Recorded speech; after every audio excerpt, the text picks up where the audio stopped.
بسم الله الرحمن الرحيم الحمد لله رب العالمين والصلاة والسلام على سيدنا محمد وعلى آله وصحبه أجمعين. Assalamu alaikum wa rahmatullahi wa barakatuh, my brothers and sisters in Islam. This past Ramadan, unfortunately, we witnessed a lot of disunity and disagreement between our two main Islamic organizations of AFIC, the Australian Federation of Islamic Councils, and ANIC, the Australian National Imams Council. And they both disagreed over the date of Eid. Therefore, we had two dates of Friday and Saturday, and this caused a lot of disunity and confusion amongst the community. And now, after this occurred, we find that these two organizations are once more engulfed in disagreement and are disagreeing with each other. And this is causing a lot of confusion once more in the community. And the issue this time is over halal certification, specifically halal meat, and specifically the poultry, the chicken that we eat. Is the chicken that we eat, is it halal or is it haram? Now, in Australia, the traditional method of slaughtering animals, where you bring the animal while it's still alive and it's still conscious, and you slaughter it and you allow it to bleed out, this process is not allowed. By Australian regulations, they say this process is inhumane. So according to Australian regulations, before you can slaughter the animal has to first be knocked out unconscious before you can slaughter it. And there are two main ways this is done here in Australia. One is through electric stunning.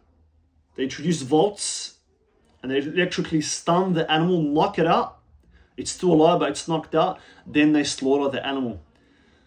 The other main method that they use is called CAS, controlled atmospheric stunning, where they put the animals in a chamber and they introduce a gas, and the animals are deprived of oxygen and they suffocate until they become unconscious.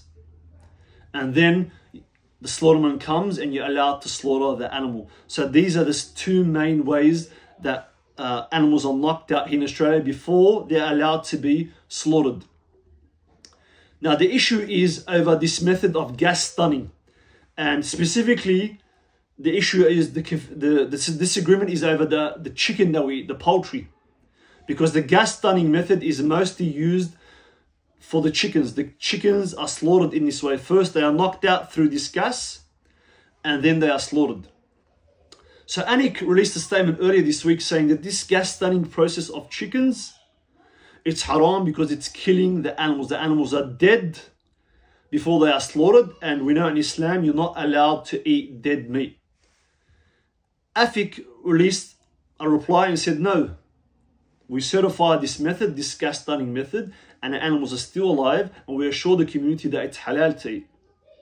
So now we got an issue because we got two contradicting statements. Who do we trust? Who do we follow? Which one is right? And this has caused a lot of confusion in the community, because surely either the animal is alive or it's dead. How can you come to two contradicting statements about one issue? The animal can't be alive and dead at the same time. Either the animal is alive or it's dead. So who is telling the truth, and whose experts are we going to trust?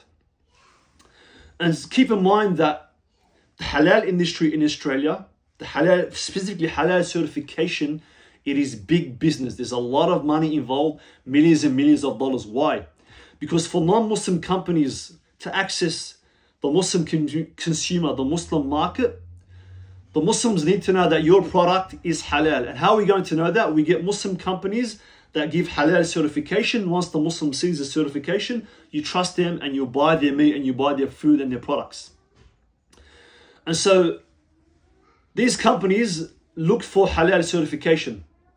And when they get the halal certification, they have to pay to receive that certificate, and they have to pay regularly, and there's inspections and renewals. So for all these non-Muslim companies to access the Muslim market, they need this certification. So there's millions and millions of dollars involved. So it's a big industry with big money. So we have to keep that in mind to understand everything that's happening. So ANIC released their statement regarding the gas stunning of chickens. And in their report, they said, we went to a facility and we investigated the animals there at that facility, and we found the animals were all dead before they were slaughtered. And because they are dead, this becomes dead meat, it becomes haram. So naturally, this raises a lot of questions. if this process of gas stunning has been used here in Australia, at least in the last 20 years or so, why has this process never been investigated before? Why has there been no alarm bells being raised? Why, when these animals have been certified as halal for many years, why didn't anyone investigate? Surely this is an important issue to know that the chicken they were eating, whether it's halal or haram.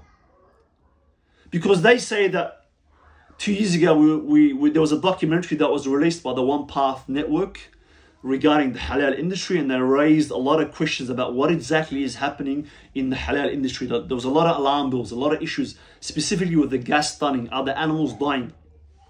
So the brother that appeared on Anik's podcast, he said that after that, we launched an investigation and we did our own tests. And we went to a facility in March 2022 and we tested the animals there. And then we gathered our experts and our mashayikh, and it took them 14 months until they released the report.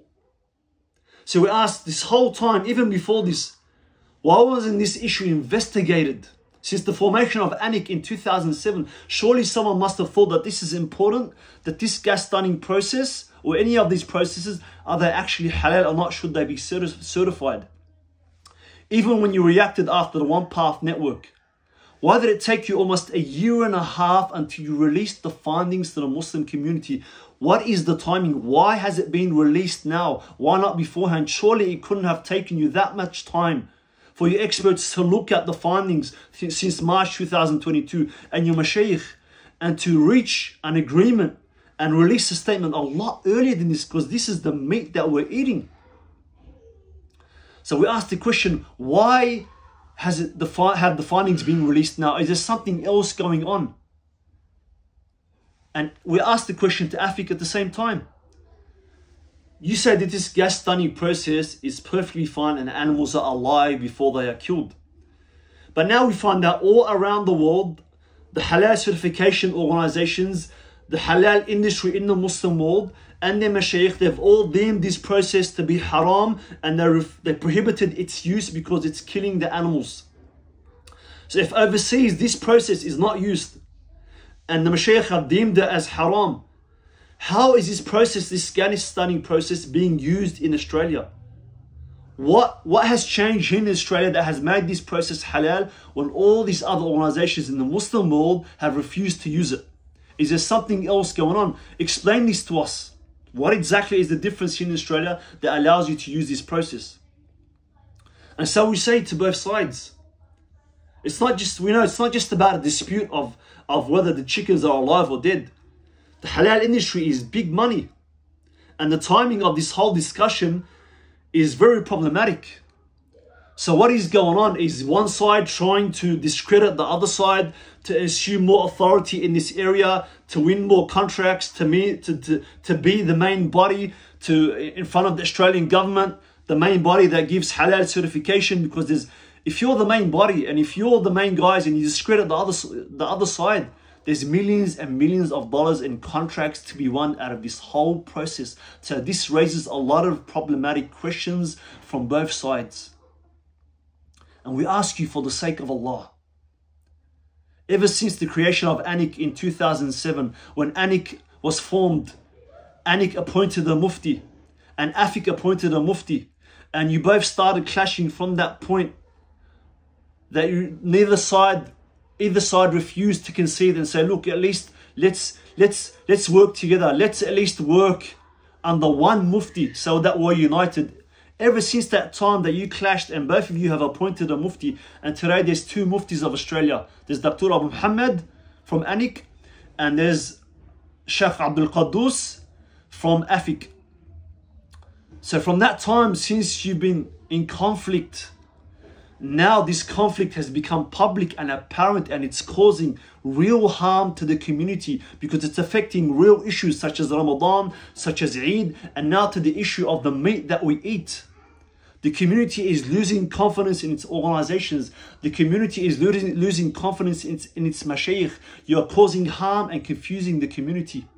And so we ask you, for the sake of Allah, is there none amongst you that are sincere? Is there none amongst you that are working for the sake of the betterment of the community? Is there none amongst you that will close this fitna, close this disunity, come together, agree together, cooperate together, clarify issues as one body, under one imam, under one mufti, for the sake of the community, and to get rid of this disagreement and fitna that is occurring in the community?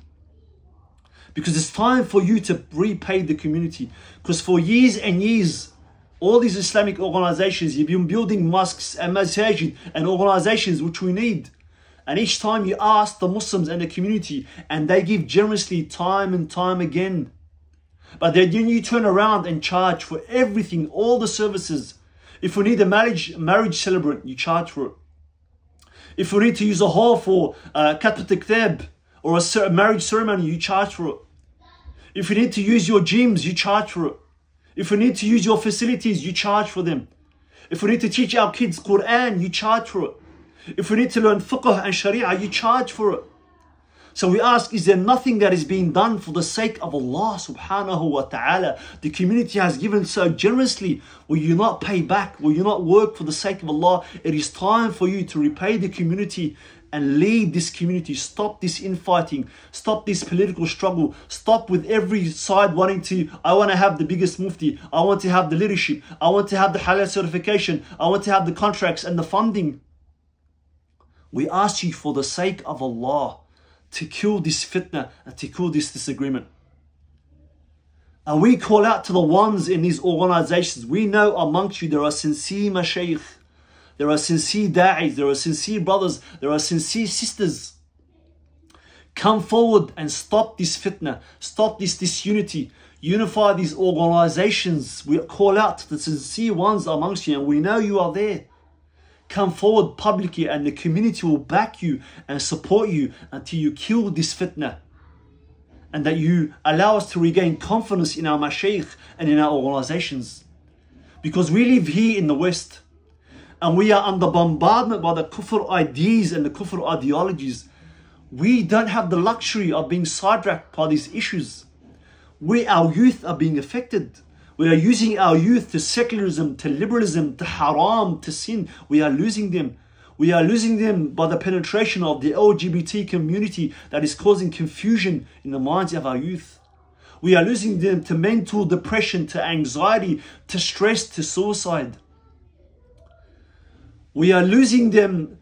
We see the marriage crisis today. It's very hard for young brothers and sisters to establish a marriage and keep a stable marriage for the future of the community. We see the marriage crisis and the divorce rates.